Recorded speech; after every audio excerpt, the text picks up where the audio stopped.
Sa simula ng anime ay nais mahuli ni Percival ang malaking ibon kaya sinabi niya ito sa lolo niyang si Varghese. Agad namang kumilos ang lolo at binato ito ng sibat na tumusok sa ibon at nahulog ito na pinilit kunin ng bata pero muntik na siyang nahulog mabuti ay nakakapit. Pag-uwi ay si Percival mismo ang nag-prepare nito para sa kanilang pagkain. Saka niluto nila ito at nagpakabusog sa masarap na karne. Ngunit di nila napansin ang naglahong marka ng ibon. Pagkatapos ay nagsanay ang dalawa kaya pinilit ni Percival na lumaban hanggang sa maitulak ang lolo ngunit nahuli siya nito at itinapon. Ngunit napahanga daw ang lolo kaya natuwa si Percival sa narinig. Nag-iigib ang matanda nang maalala niyang birthday pala ng apo kaya agad niyang pinuntahan ito pero hindi rin alam ni Percival. Dahil 16 na ang bida ay ipinakita ng matanda ang malawak na kalangitan at tinanong kung nais ba niyang maglakbay pero ayaw nitong umalis doon kaya sinabi ng lolo ang mga lugar na maaari niyang puntahan. Ngunit di nakikinig ang bida at nais na lang manghuli ng panghapunan. Pagsapit ng gabi ay lasing na ang matanda kaya nakapagkwento siya tungkol sa ama ni Percival. Sa kabalak bukas ni Percival na manghuli sila ng malaking rock lizard. Magkatabing natulog ang maglolo nang magising si Percival ay tinignan ng kalangitan dahil ang totoo ay napapatakbo siya sa sobrang excited na maglakbay pero ayaw niya rin na iwan ng lolo hanggang sa makatulog. Nang magising siya ay nakita niyang dumating ang isang knight na matagal na palang hinahanap ang lolo niya. Na-excite si Percival dahil naririnig niya lang ito sa kwento ng lolo. Pero nang patungo ito kay Varghese ay may kakaibang naramdaman si Percival ngunit tinignan niya pa ang bangka nito.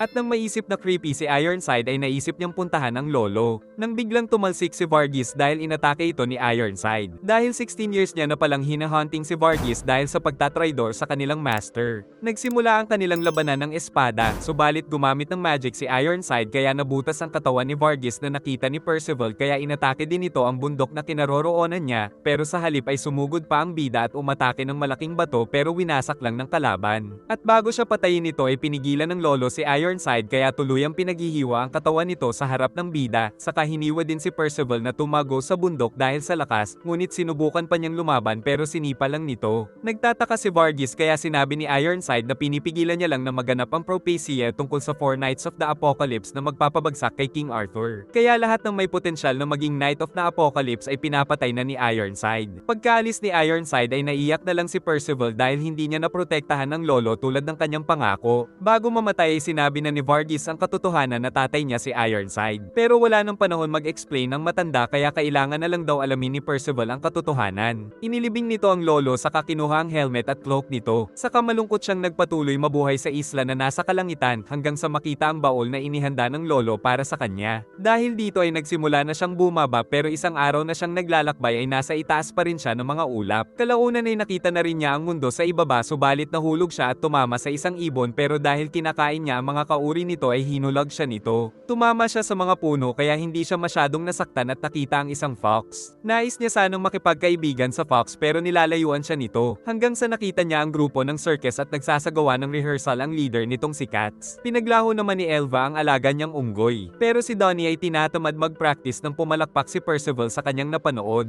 Sinisingil siya ni Donnie dahil bawal daw manood ng libre. Dahil walang pera ay binigay na lang ng bida ang kanyang mga gamit kaya pinalutang na siya ni Donnie. Pero tumakbo na ang mga ito ngunit nag-alala ang dalaga dahil walang kasama ang bata. Subalit nahabol sila nito sa isang iglap lang. Kaya ibinalik ang kanyang gamit saka tinanong ni Percival kung kilala nila si Ironside na pumatay sa kanyang lolo. Pero di kilala ng mga ito ang hinahanap niya kaya inanyayahan siyang sumama sa kanila. Ngunit nais ni Donnie na mag-perform din siya kaya sinubukan nito ang bow at arrow pero tinamaan si Donnie kahit nasa likod siya nito. Binigyan pa rin nila ng free ride si Percival na natutuwa sa kanilang mga tricks pero di masaya si Donnie dahil mga palpak daw sila sa pangarap na maging Holy Knight. Kalaunan ay may humingi ng tulong dahil inaatake daw sila ng isang wolf. Kaya naglakas loob si Donnie upang makalibre ng pagkain at tutuluyan ngayong gabi. Pero di nila alam na isang monster wolf pala ang makakalaban nila kaya umalis na sila doon ngunit sumugod si Percival at inatake ito ng arrow pero siya naman ang tinatamaan. At bago siya mapatay ay iniligtas ni Donnie. Pero di pala kailangan ng tulong dahil napakalakas pala ni Percival. Saka tumalon at sinampal sa pagmumukha ang monster wolf. Ngunit di rin nila nakita ang tatak nito na naglaho. Dahil ang wolf na ito ay isang familiar pala ng isang Holy Knight. Pagkatapos ay nilapatan ng lunas ni Katz ang sugat ni Donnie. Si Percival naman ay isinama ni Elva sa paliligo dahil akala niya ay isang bata pa ito. Natatapangan daw si Percival kay Donnie dahil iniligtas siya nito. Giit ng dalaga na si Percival mismo ang dahilan kung ba't naging matapang ulit si Donnie. Nalaman din ng bida na mahina daw ang mga mahika na namana ng tatlo kaya di sila naging mga Holy Knight. Sa pagbalik ni Percy ay nag-inuman ng mga tao upang ipagdiwang ang bayani. Akala ni Percy ay alak ang binigay ng Ale pero juice lang pala ito. Giit ni Donnie na kahit alak ay pwede na sila dahil 16 na sila di tulad ng batang Percival. Pero sinabi ng bida na 16 na rin siya kaya nagsisi si Elva na isinama niya itong maligo.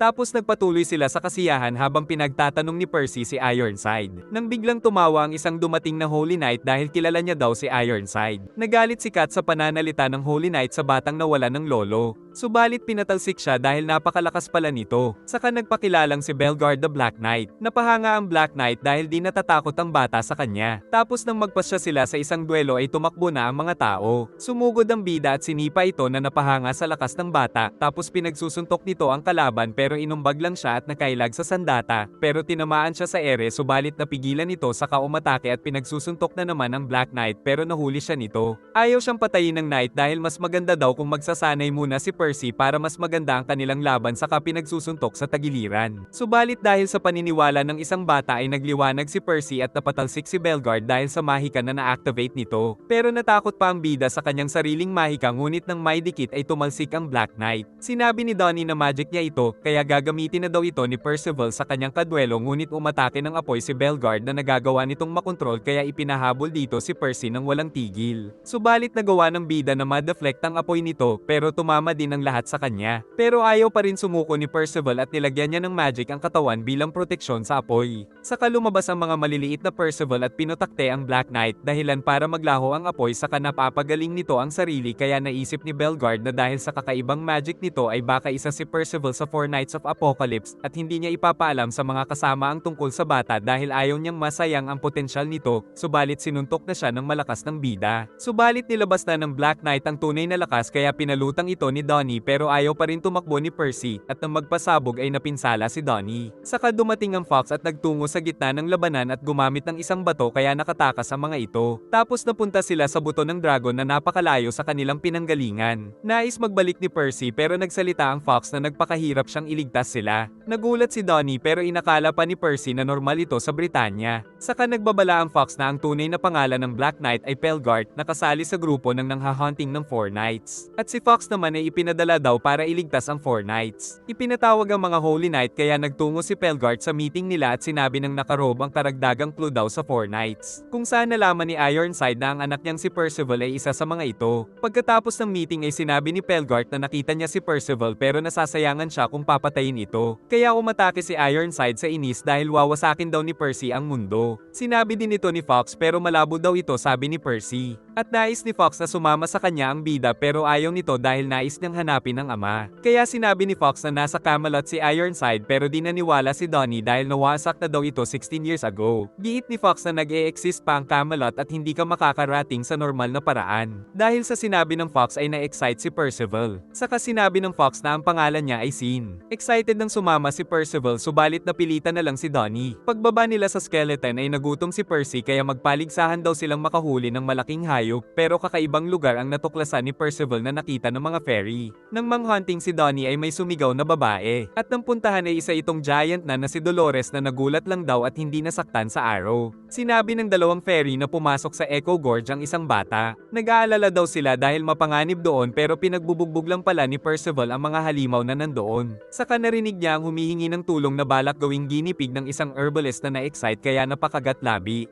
Kaya agad na pumasok si Percy at sumugod pero nakailag ito at nauntog siya pero pinakawalan niya ang bihag, subalit napatulog naman siya nito. Samantala nagmamadali na sila Donnie na iligtas siya mula kay Mad Herbalist Nasians. Nag-alala sila para kay Percival dahil nakita daw ng dalawang fairy kung paano ginawang halimaw ni Nasians ang isang kuneho. Nagising ang bida na nakatali na saka dumating ang Mad Herbalist pero mas nag-alala pa si Percy sa mga pamana ng lolo na helmet at cloak na mga magic items pala. Saka tinurukan ito at nakatulog. Pero nagising agad kaya nagtaka si Nasians at natuwa dahil nakahanap daw siya ng ultimate guinea pig. Hinabol na sila Donnie ng mga halimaw na ginawa daw ng Mad Herbalist pero di naniniwala si Dolores na si Nasians ang may gawa sa mga ito. Giit ni Percy na kailangan niya pang hanapin ng tatay niya kaya tumakas na ito at kinuha ang mga gamit pero di siya papayagang makatakas kaya inatake ito ng Mad Herbalist ng sandata na may enchantment. At sinabing kailangan niya ng guinea pig upang mailigtas ang lugar. Nang matanggal ang helmet ay tinamaan ito at tumalsik sa bida ang potion. Kaya natakot si Nasians na tinatapon ito pero ininom pa ng bida saka nakaramdam ng side effect. Subalit nagkaroon lang pala ng matinding energy si Percy dahil sa kanyang potion saka tumakbo-takbo at sumigaw sa labas. Nagtaka si Nasians kaya sinabi ni Percy na ininom niya ito upang mailigtas ng herbalist ang lugar. Pero nang siya ang uminom ay nanghina saka dumating si Donnie. Sa nakaraan ay nandoon pa si Ordo na isang apothecary. Tapos nakilala rin nila si Dolores na napadpad doon at sama-sama silang namuhay. At isang araw ay may dumating na isang bata na inalagaan ni Ordo at tinuruan ng mga herbs. Giit ng mga fairy na naglaho si Ordo kaya nagsimulang mag-experiment si Nasians. Saka nabalot ng nakalalaso na hangin ang lugar at ang pinagmumulan nito ay si Ordo. Nang magising si Nasians ay pinagbabato ito ng mga fairy dahil sinisira daw nito ang kanilang tahanan pero pinagtanggol siya ng bida. Saka dumating ang nakakalaso na hangin kaya namatay ang mga nasa paligid. Samantala nakagawa na ng tamang potion si Nasians dahil sa experiment saka ginamit niya ito sa paligid at nagsimulang mabuhay ang mga puno at mga hayop doon. Dahil dito ay nalaman ng mga fairy na nais lang silang tulungan ni Nasians at si Percy ang naging guinea pig niya kaya pinasalamatan din ito. Napansin ni Sina nang gagaling ang lason sa itaas at lumabas doon si Ordo. Saka naglabas na naman ito ng lason na pumatay sa maraming mga puno. Nagmakaawa si Nasians na tumigil na si Ordo pero kinuha siya nito kaya iniligtas ni Dolores pero binugahan siya ng lason ng halimaw hanggang sa mamatay. Saka nagpakita ang clown na may kagagawan nito. Tapos sumugod si Ordo na hinedbat ng bida. Saka pinangako ni Percy na ililigtas nila ang lolo niya. Aatake na sana ang clown pero tinamaan ito ng palaso na hindi rin nila alam kung saan nanggaling. Saka bumagsak si Ordo dahil dumating ang isang holy knight na si Talisker na tunay na may kagagawan nito. Pinalabas ni Nasians ang mga lason sa katawan at matapang na sumugod kaya pinaulanan siya ng hailstorm nito. Subalit iniligtas ni Percy ang herbalist pero pinatalsik naman ito ni Ordo. Saka sinuntok pero iniligtas na naman ang ating bida sa halimaw. Dahil sa sinabi ni Percy ay naalala ni Ordo si Nasians kaya napaiyak ito pero lahat sila ay inatake ni Talisker ng hail impact na matapang na inatake ng bida para mailigtas ang mga kasama kahit masaktan pa siya. Subalit biglang nagkaroon ng kakaibang magic power ang ating bida at gumaling ang mga sugat. Nainis si Talisker kaya pinuntirya sila ng maraming yelo, ngunit kinain lang ng kapangyarihan ni Percival at ipinang-atake sa kanya. Nagbanta pa si Percy kaya inatake na siya ng axe ng napakabilis pero walang epekto ang mga ito. Saka nagpalabas ng malaking kamay at pinisat ng parang langaw ang Holy Knight. Giit ni Talisker na nainis siya kay Ordo dahil nililigtas nito pati ang ibang nilalang kaya pinarusahan niya ito at ginawang halimaw. Tapos umatake si Talisker ng malakas na kidlat sa kinaroroonan nila. Pero di nasaktan ng bida saka naalala ng Holy Knight na isa pala si Percy sa Fortnite saka umilag siya sa atake. Nagbigay ng advice si Donnie kung paano gagamitin ni Percy ang magic nito. Subalit umatake ng Calamity Bird ang kalaban kaya pinaghihiwa ito ni Percival na parang ginagawa niya sa nahuhuling mga ibon. Tapos direktang tinamaan ng atake niya si Talisker. Napahanga ang mga kasama sa nagawa ni Percy. Pero di alam nito kung paano ma-deactivate ang magic. Nagising na rin si Dolores dahil nakapag heavy metal pala ito bago tamaan. Subalit malungkot si Nasians dahil sa nangyari sa lolo. Ngunit nang winasak ni Sinang nahulog na wand ni Talisker ay nagbalik si Ordo sa normal kaya agad siyang niyakap ng mahal na apo. Giit ni Sina ang ginamit ni Talisker ay isang chaos staff kaya naging halimaw si Ordo. Dahil sa mga nangyari ay nagpa siya si Percy na talunin din pati ang King of Camelot. Pero nagugutom na siya kaya nilabas ni Sinang nahuli niyang kuneho. At ang kapalit nito ay nais nitong sundin nila ang isang utos niya. Dumating si Nasians dahil nais nitong sumama sa adventure dahil sinabi ng lolo na madami siyang matututunan sa paglalakbay. Pero ang totoo ay ayaw nitong mahiwalay sa kanyang favorite guinea pig. Giit ni Sina makakatulong rin sa kanila ang herbalist kaya isasama na nila ito. Samantala sa Sistona ay sinabi ng Duke na hindi pa niya nakita ang pinapahanap ni Ironside. Dahil sa kakayahan ay nalaman ni Anne na nagsisinungaling ang kanyang ama pero mas sinungaling si Ironside. Nag-focus si Donnie at napalutang ang isda.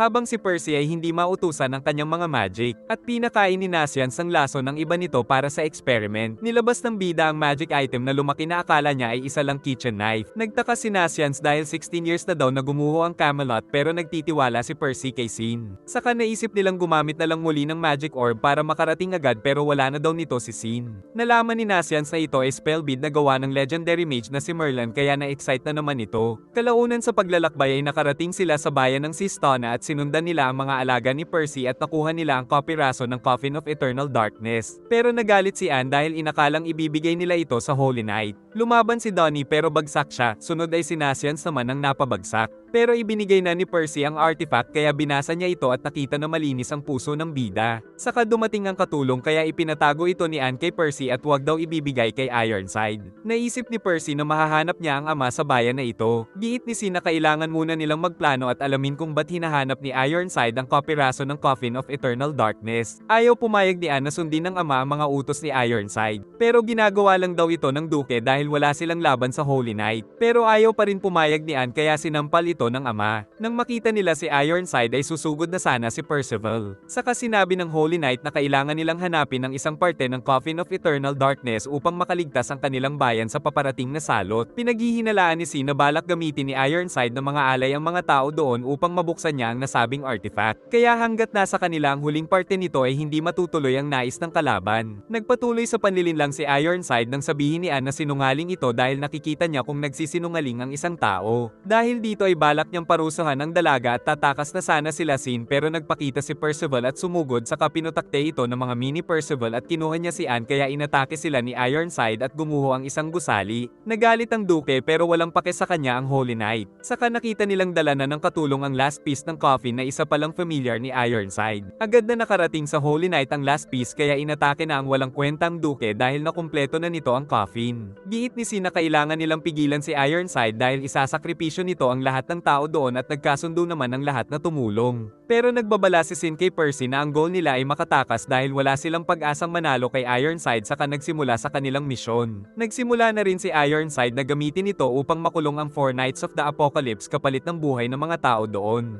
Tapos tumalsik patungo sa bayan ng mga itim na likido mula dito at naging mga halimaw ang lahat ng mga bagay na nalagyan nito. Saka pinag-utos sa familiar na siguruhing walang makakatakas. Nakita nilang walang malay ang ama ni Anne pero nakatulog lang daw ito. At kahit may ginagawang ritual si Ironside ay natakot pa rin sila sa aura na pinakawalan nito. Sa kabila nito ay sumugod ang bida at umatake ngunit walang kwenta ito para sa kalaban. Sinubukan din niyang wasakin ang coffin pero nawasak ang kapangyarihan. Tapos inatake sila nito ng mapaminsalang kapangyarihan. Dahil dito ay naduwag si Donnie pero nanatili doon sila Nasyans. Patuloy sa pagsugod ang bida sa kanilabas ang espada pero pinigilan siya kahit may ginagawa si Ironside. Hanggang sa maputol nito ang espada ni Percy. At sa muling pag-atake ay iniligtas na siya ni Anne. Saka nagising ang Duke kaya nakita niyang matapang na nakikipaglaban ng kanyang anak. Pero nawasak pala ang damit nito, ngunit meron pala siyang outfit sa loob. Aatake sana ang Holy Knight nang bigla itong mahilo dahil sa paralysis ni Nasyans. Kaya nagalit ang Holy Knight at nagsaboy ng maraming dust na sumabog sa kanila. At nais nang tumakas ni Donnie pero nakita niya ang nasa panganib na mag-ina. Samantala pinrotektahan ng Duke ang anak at pinrotektahan din sila ng magic ni Percy pero nahuli ito ng Holy Knight. At sinabi ni Ironside na pinatay niya si Varghese dahil baka isa ito sa 4 Knights. Sumugod si Anne ngunit agad siyang napatalsik. Saka ibinagsak si Percy dahil balak wasakin ang coffin saka tinusok ang kanyang kamay. Tutulong sana si Anne pero nawalan siya ng lakas ng loob dahil sa aura ni Ironside kaya pinanood na lang nila na pinapahirapan si Percival hanggang sa tusukin ito sa puso. Agad na kinuha ni Nasyans ang kaibigan at tinulungan siya ni Anne para malunok ni Percy ang magic potion pero di pa rin ito kumikilos. Samantala pinalutang ni Donnie ang halimaw para makaligtas ang mag-ina. Saka pinangako niyang magbabalik pero naiinis siya sa sarili dahil di niya magawang tumakas. Biglang lumabas ang magic power ni Percival kaya inatake sila ni Ironside. Iniligtas naman ito ni Nasyans kaya inatake muli sila nito. Saka nakipaglaban si Anne sa abot ng makakaya nito.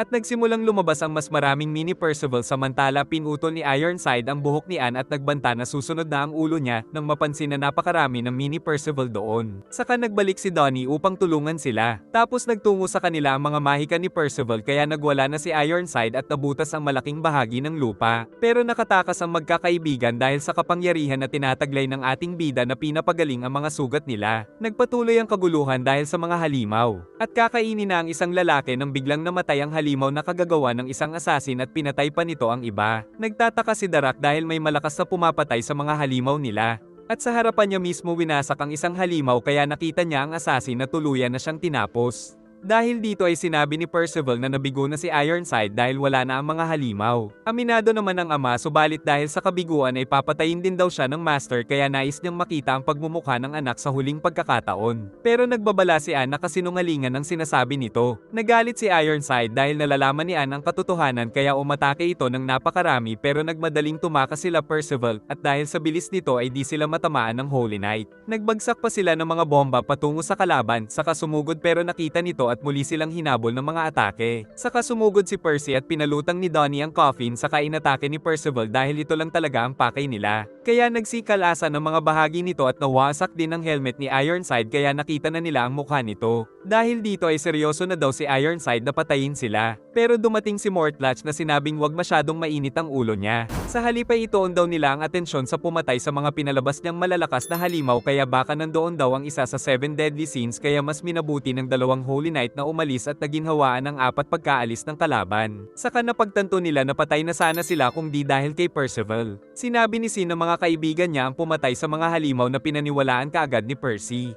At sa gitna ng kasiyahan ay natigilan ng bida dahil bigla siyang natae. Pero umiiyak pa rin siya dahil kamukha ng ama si Lolo Varghese. Samantala dismayado ang hari sa pagkabigo ng misyon ni Ironside. Kaya pinahirapan ito ni King Arthur at pinakita ang Camelot na binuo daw ng hari upang maging perpektong bayan para sa mga tao. Pero hanggat di natatalo ang 7 deadly sins ay hindi siya magtatagumpay, saka napaluhod ang knight dahil sa matinding mental torture na ginawa ng hari. Naisip din ni Arthur na kaya sila nahihirapan ay dahil merong future vision ng kanilang kalaban. Pero nagpahanap siya bigla ng asawa kay Ironside kaya nagtaka ang knight. Nagsimula kaagad ang mga taga-Seastonen na isaayos ang bayan nila. Saka sinabi ng duke na kasamahan dati ng asawa niya si Ironside sa pamumuno ni King Arthur. At dumating si Anne na nais daw maging Holy Knight upang may pagtanggol ang mga mahalaga sa kanya. Kaya niyaya ito ni Percy na sumama at suportado siya ng amang duke kaya nagkaroon na naman ng bagong kasapi si Percival sa kanyang paglalakbay.